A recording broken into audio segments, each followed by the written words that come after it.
you are seeing in architecture the expressions of a society.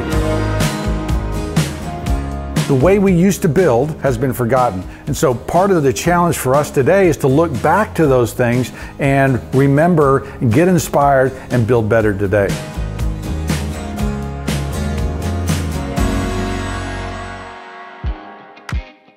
Hey guys, Brent Hull Build Show in downtown Fort Worth, talking about new versus old, how we used to build versus how we're building today. And probably there's not another better example of a place to stand where you can point and look at how we used to build versus how we're building now. We're talking about this because this contributes to making our houses ugly. This is the reason why it's hard to build beautifully when everything around us, okay, being an exaggeration, is not as beautiful as it could be. Now, a good example is this Burke Burnett building. Now, Burke Burnett was an oil and gas guy here in Fort Worth, built this building.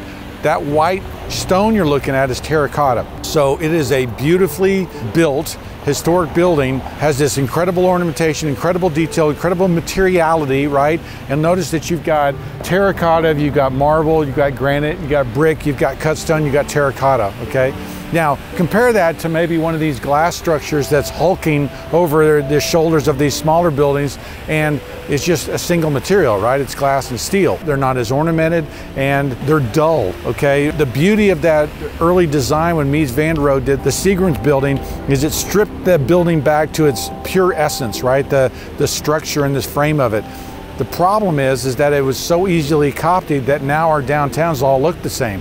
And that monotony is kind of maybe a similar attitude we have about our buildings, where you have cookie cutter houses, where you have all these houses that look the same, or we've been building the same thing for years and years now because design really hasn't changed. Just looking at a few of these buildings, right here you see the Burke Burnett building.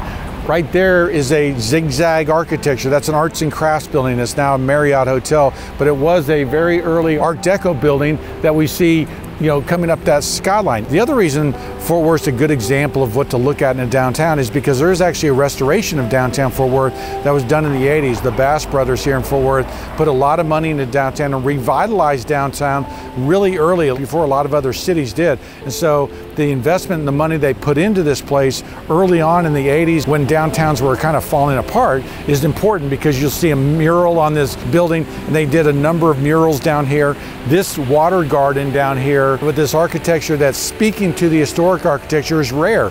And so this is an example of them actually looking to the past to actually build better, and one reason why downtown Fort Worth looks so good. But the Knights of Pythias building, which is a late Victorian building with that little turret on the outside of it, is that late 1800s. And really you're seeing the scale of the buildings in the late 1800s, the scale of the buildings in the 1920s, and the scale of the buildings in the 1980s, where it completely changes. And so one of the things we should be talking about is the human scale to building, okay? Some of these buildings get so big and large. What are they doing? What's going on? It's hard to get a sense for what's going on. The other thing is, if you look at these two glass buildings behind us, they have these warts on the top of the building, those glass structures that kick out. What is that about? That's kind of the new ornamentation that's going on in these buildings that we've forgotten how to ornament, and now ornamentation is kind of some weird form. We need ornamentation to ground us, to give us that human scale, to make it beautiful. So one thing you'll notice about this building right here is that there is an architectural order. Look, there's a clear base, okay? Those columns ground this lower area, and it's supported by these columns, these engaged pilasters that are engaged in the wall. Notice it goes up and then it goes into our entablature, okay? We have that first band is what the top of the architrave. You've got that large flat area that is the frieze, and then we go up into the cornice, right? We have a decorated cornice. So you're looking at a historic building that actually has classical elements. A clear base, it's three parts, a clear base, this kind of shaft in the middle, and then entablature at the top. So those classical detailings really were worked into historic buildings like that, and one reason why they're so beautiful. Now let's go back to the office. We're going to look at kind of high-rise architecture, when that came about, what's going on, and kind of how to build beautifully today.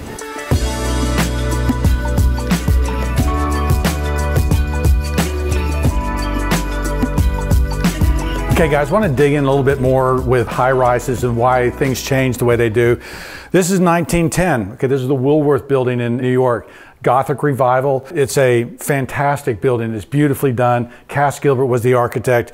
This is 1950s. This is the Seagram's building in New York. Mies van der Rohe, right?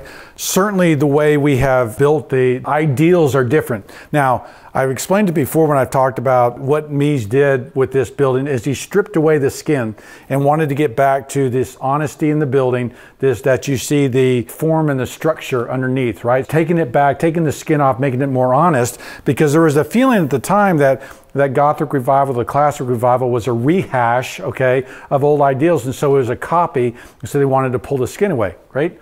I'm all there, right? I agree with all of that. Now, the problem is, and you can see it with these other buildings around here, is that this look is very easy to copy. And so the genius of this thing has, with each new glass and steel building that's built, kind of loses its charm, so much so that this look for our downtowns is boring, right? It's just all these downtowns look the same and there is no ornamentation. And so it makes us want to look back. Now, I don't want to throw developers under the bus, but I'm going to throw developers under the bus. There is an attitude, okay, with spec builders, with developers that, oh, I can build that. Oh yeah, I can do that. I can do that. Now, what happens is that when the developer looks at this building, okay, and the subtleties of the architecture and the proportion that Mies put in there is like, you know, thrown out the window, because the developer goes, I love that. Now, why does he love that?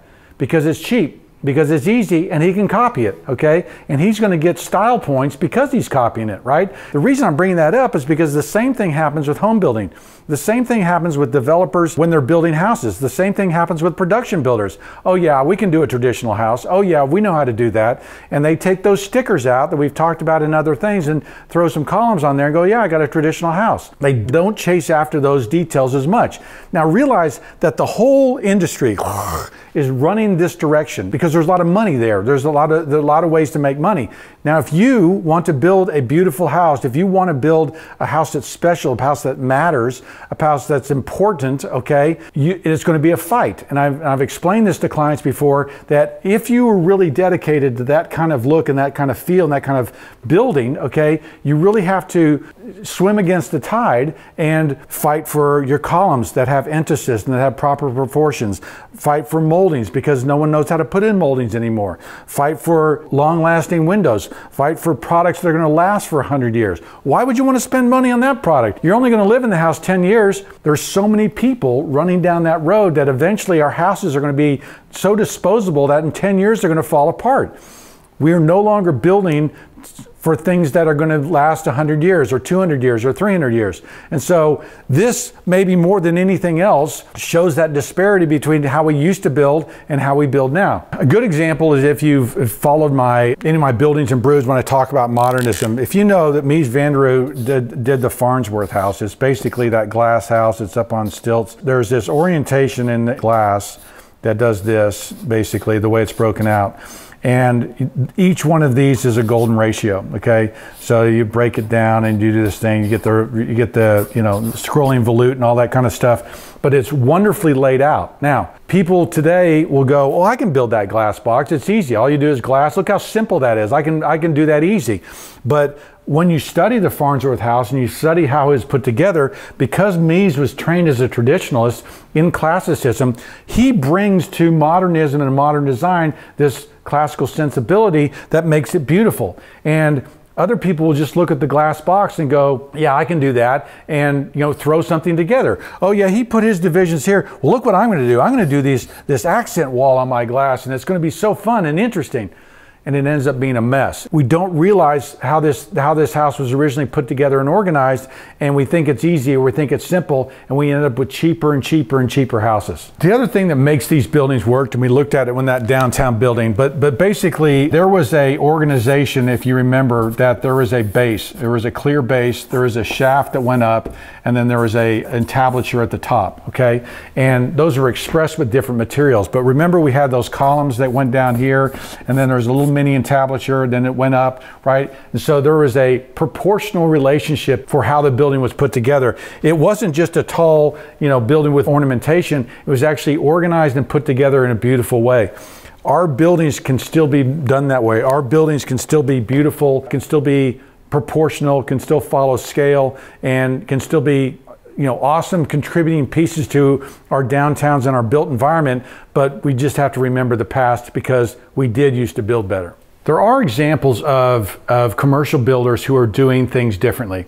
Just over down the road in Dallas is the old Parkland Hospital. Harlan Crow is the developer, and he has invested a tremendous amount of cost, experience, building better. If you talk to typical developers, they would say, well, a new complex like that, you can build for $60 a foot. Harlan's building it at $560 a foot, just 10 times more than everybody else was ever spending, but he's created this value and he's created this way of building that is completely different from everybody else. Now, we're talking about Harlan Crow's old Parkland development because of what he did.